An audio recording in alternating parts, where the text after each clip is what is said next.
Olá, mais uma vez, vamos tentar aí fechar as explicações sobre clima brasileiro, tá? Várias interrupções, mas elas técnicas, tá? Mas vamos lá. Na última aula falamos sobre as massas de ar dominantes no território brasileiro durante o verão e depois vimos as massas de ar que atuam no inverno, ok? Tá, e aí comecei a falar da classificação climática, e a classificação climática brasileira é sim com base controlada por essas massas de ar que atuam no território, tanto no inverno quanto no verão, ok? Bom, vamos comentar aí sobre a primeira classificação, clima equatorial. Clima equatorial predominantemente ocorre na região do bioma Amazônia, da Amazônia, tá? Os índices pluviométricos chegam a 2.000 milímetros, tá? As temperaturas são elevadas o ano todo, então é quente o ano todo, porém com muita umidade. Essa umidade é favorecida pela vegetação, pela própria vegetação, tá? E a massa de ar dominante é a massa equatorial continental, ela que é responsável pelas chuvas de verão na região centro-oeste, sudeste, sul e até nordeste mesmo. É a massa de ar mais atuante no território brasileiro durante o verão, ok? Os tipos de chuvas que se formam com essa massa de ar são as chuvas convectivas ou de convecção. Como é que se dá, né? Esse tipo de formação, tipo de chuvas seguindo o ciclo da água. Então nós temos o que? Calor intenso durante o dia, está ocorrendo o que? Evaporação. A evaporação, lembre-se que a vegetação ela libera uma quantidade de vapor de água muito maior do que próprios recursos hídricos. Então, cada folhinha daquela de uma vegetação está liberando o quê? Vapor de água em grande quantidade. Então, ocorre o quê? A evaporação, evapotranspiração, aí aquele vapor ascende, sobe, chega a uma certa altitude, ele vai se resfriar, condensar, formar as nuvens e ocorre a precipitação, tá? Por isso que lá só um minutinho. Bom, por isso que no bioma Amazônia chove todos os dias. Todos os dias temperaturas elevadas, favorece o quê? Evapotranspiração e posterior precipitação, ok? Tá, esse é um tipo de chuva, chuvas convectivas, tá? Agora o clima litorâneo úmido ou simplesmente litorâneo, tá? A massa de ar atuante vai ser a tropical atlântica, ok?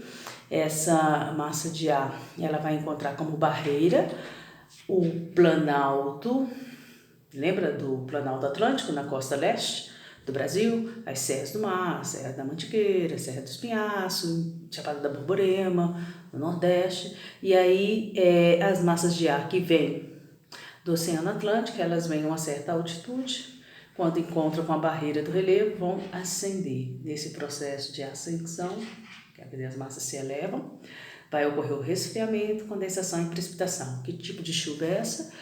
Orográficas. É onde nós temos a atuação do clima tropical úmido, clima litorâneo úmido, tá? Os milímetros de chuva chegam a 1.500 milímetros a 2.000 anualmente, ok? Depois o tropical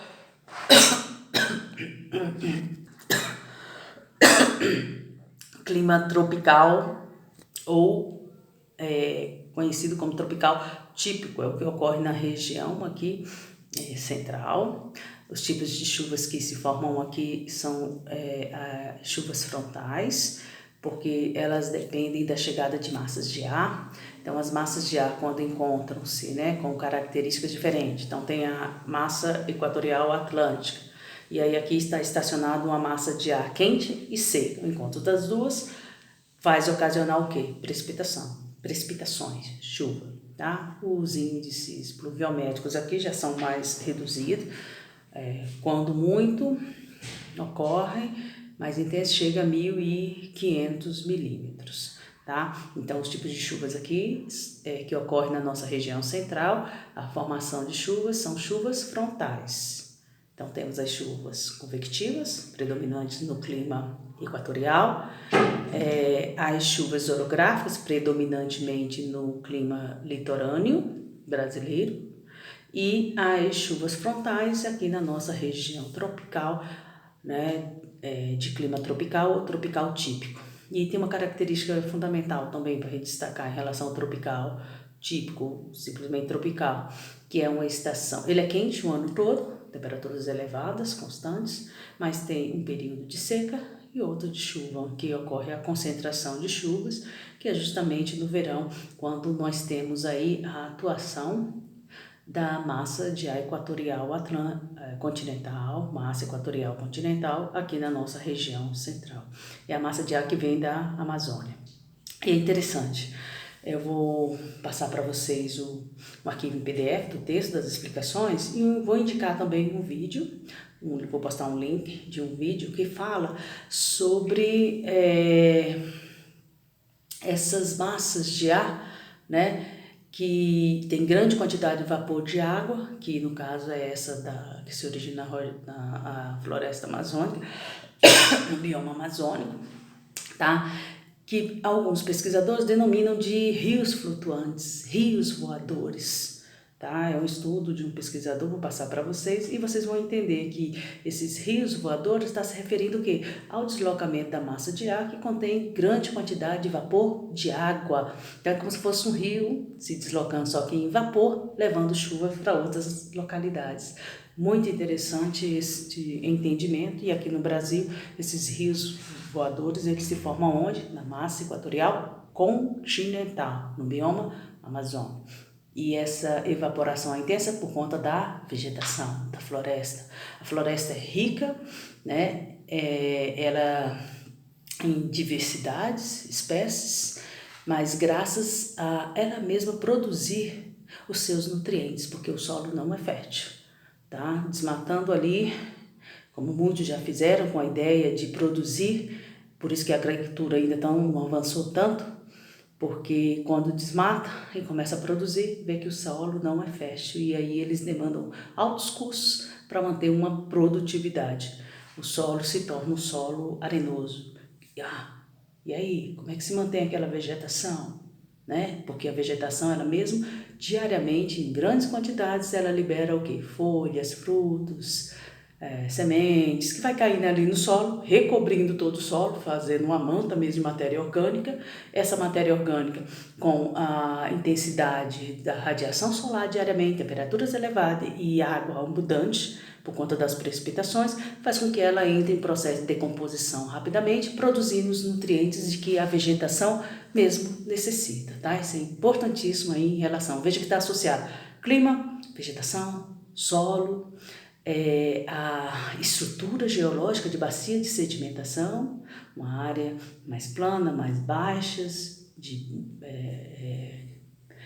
baixas altitudes. Isso é importantíssimo aí, tá bom? Bom, e aí o próximo tipo climático é o clima semiárido ou tropical semiárido. Mas o mais comum é semiárido, ocorre no Nordeste, os índices pluviométricos são reduzidos, quando muito chega a 500 milímetros, tá? O aspecto da vegetação é caracterizado justamente para se adaptar, né, a essa aridez, ok? E ali no Nordeste ocorre um fenômeno interessante, porque é uma área de convergência de massas de ar, porque tem a massa equatorial atlântica que vem do oceano, mas encontra como barreira uma formação do relevo, aí ocorre as chuvas orográficas voltadas para a costa leste do Nordeste, e as massas de ar equatorial continental que vem do bioma, que ali quando ela chega, já chega o quê? Seca, né? Ela já chega sem umidade, vapor de água suficiente para ocasionar chuvas. E a massa de ar polar atlântico também, quando chega lá no Nordeste, que ela vem de sul, mas em direção ao norte, chega no Nordeste, também chega uma massa de ar seca. E aí é um ponto de convergência de massas de ar, mas as massas de ar, elas chegam ali já com características, tá, de perda significativa de umidade, então elas não têm vapor de água suficiente para ocasionar chuvas ali na região considerada árida e semiárida do Nordeste brasileiro. Considerada não, realmente é, né? Região árida e semiárida do Nordeste. E para fechar, esses estão, que eu falei, equatorial, tropical, litorâneo e semiárido, são tipos climáticos tropicais, tá bom? O tropical ou tropical tipo, beleza? Estão na zona intertropical. Então, para fechar, falta o clima subtropical, subtropical úmido ou simplesmente subtropical, como é mais conhecido, tá? Integra a zona climática temperada do sul, as regiões do Paraná, a região sul do Brasil, os estados do Paraná, Santa Catarina e Rio Grande do Sul. Tá? Aí tem-se as 4 estações do ano bem definidas. Tá? O inverno é caracterizado aí pela presença das massas de ar polar atlântica e a tropical atlântica, e os índices pluviométricos podem chegar assim a 1.500 milímetros, ok? Bom, então para fechar a aula de hoje, eu vou, só lembrando, vou postar para vocês também um arquivo em PDF das explicações e também mais um link falando sobre os rios voadores, que são as massas de ar que contêm grande quantidade de vapor de água e responsável por levar chuvas em vários pontos do Brasil, entre eles região centro-oeste, a região sudeste, né, muitas vezes o sul e nordeste, só que no nordeste já chega com quantidade de vapor de água bem reduzida, ok? Bom estudo!